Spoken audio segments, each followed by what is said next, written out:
Hi. Hi. Oh my God. I'm excited to be on here. This was like a challenge. I'm sorry. I knew you would figure it out.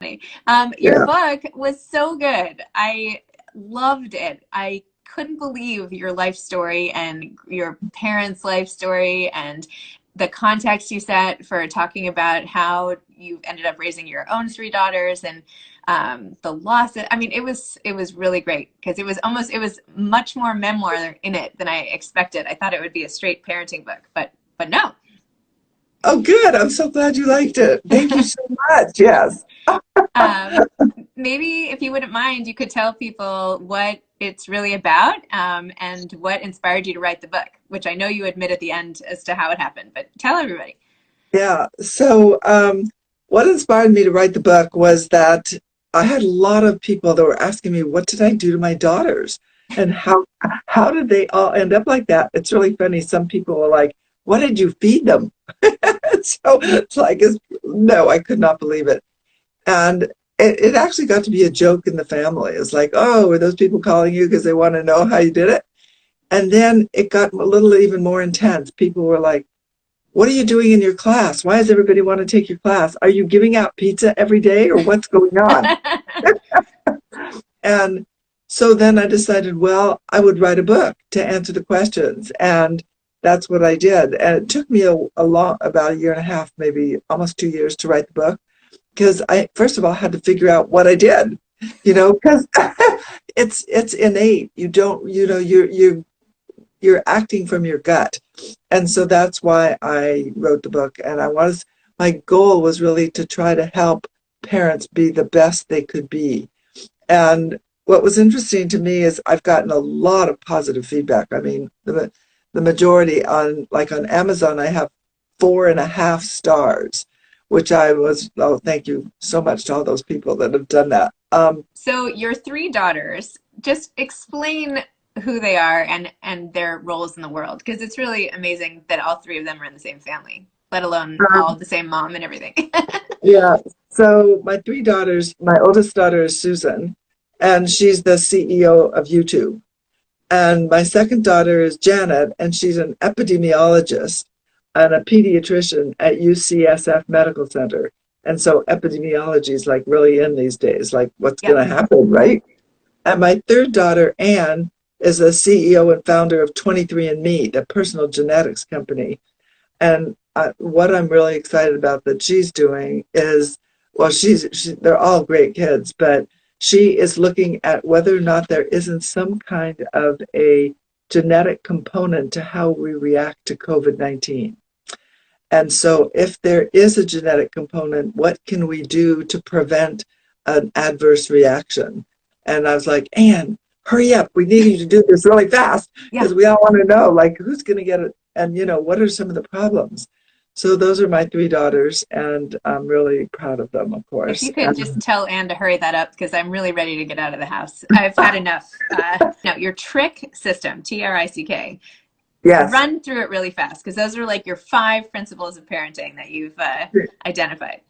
So, the five principles of parenting it's trick. Okay.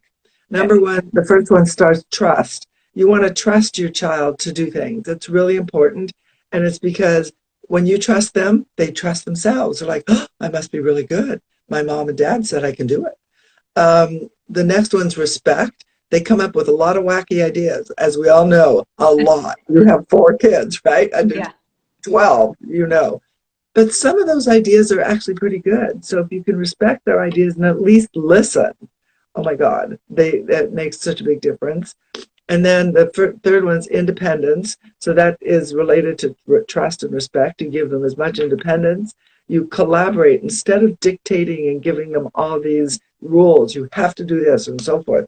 You collaborate. This is the goal. How do you think we can get together with that? How can we do it together? And then kindness. Oh my God, we all need more kindness. Treat your kids with kindness.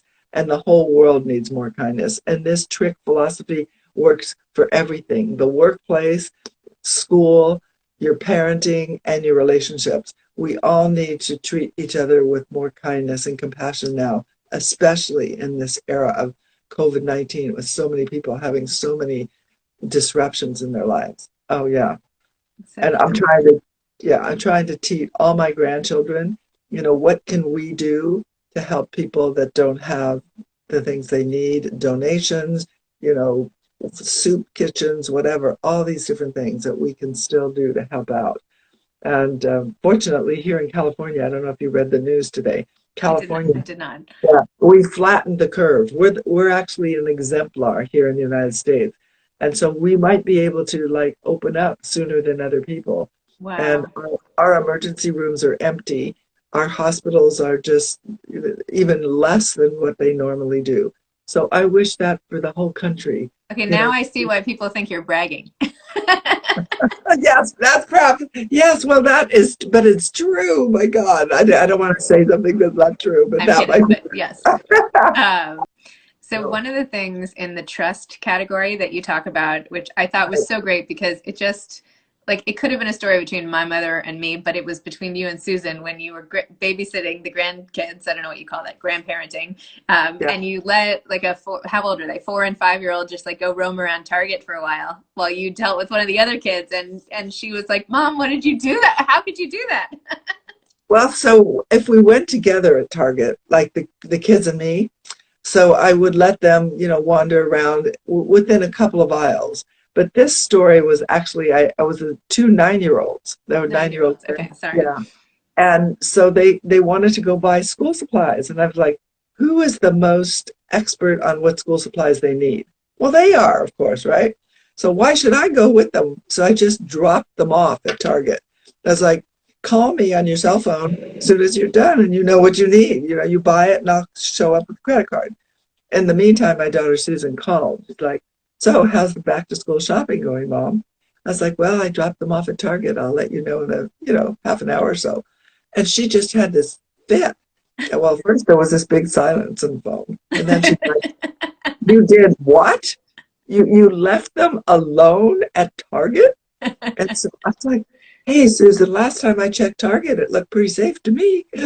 So anyway, it's a good In story the book, because you were like, "Yeah, it's a well-run store. I don't think you need to worry." So funny. I would have killed my mother, but anyway, I understand why you did it, and but your book is such a great roadmap for how to do it, and honestly, the stuff with your own family growing up at the beginning was so moving with your little brother, and my heart was just like, oh my gosh, this and the journey that your parents went on to get to the United States, and I mean, all of it was just really, really moving.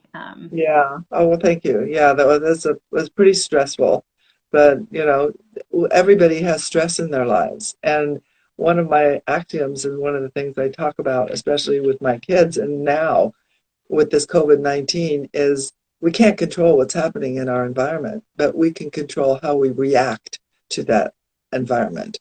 And so, you always want to look for the silver lining in the cloud.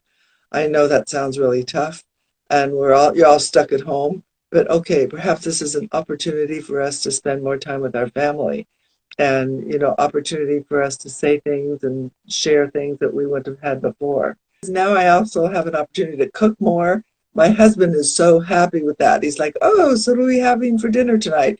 Well, we've had a lot of potatoes, by the way, just so you know, but we both really love potatoes because, everything was sold out by the time I figured out it was time to be a hoarder. And so the only thing I could buy was 15 pounds of potatoes and lots of vegetables. And so, well, we kind of were vegan before, well, now we're really vegan. Yeah, So, we're having a ton of pasta. Our pasta cabinet, like every day. I'm like, you're gonna have to roll me out of here. I'm like every day. It's like carbo loading with like no energy expenditure. But anyway, um, but I, I'm so happy you're doing these. This is such a great idea for so many parents. So congratulations for coming up with a great idea. oh, thank you. That's really nice of you to say. Thank you, and thank you for coming on today and for your great book and all the help you're giving to parents with such. And I did not find it braggy. I found it confident and reassuring to have advice from someone who knows what they're doing. And so I think a lot of parents are looking for that kind of sense of like, here's what works and here's what doesn't. And you gave us that. So thank you for that. Oh, you're welcome. Thank Thank you. you so much. I really Thank appreciate you. it. Take Okay. care. Have Enjoy a the good day. potatoes. Okay. Yeah.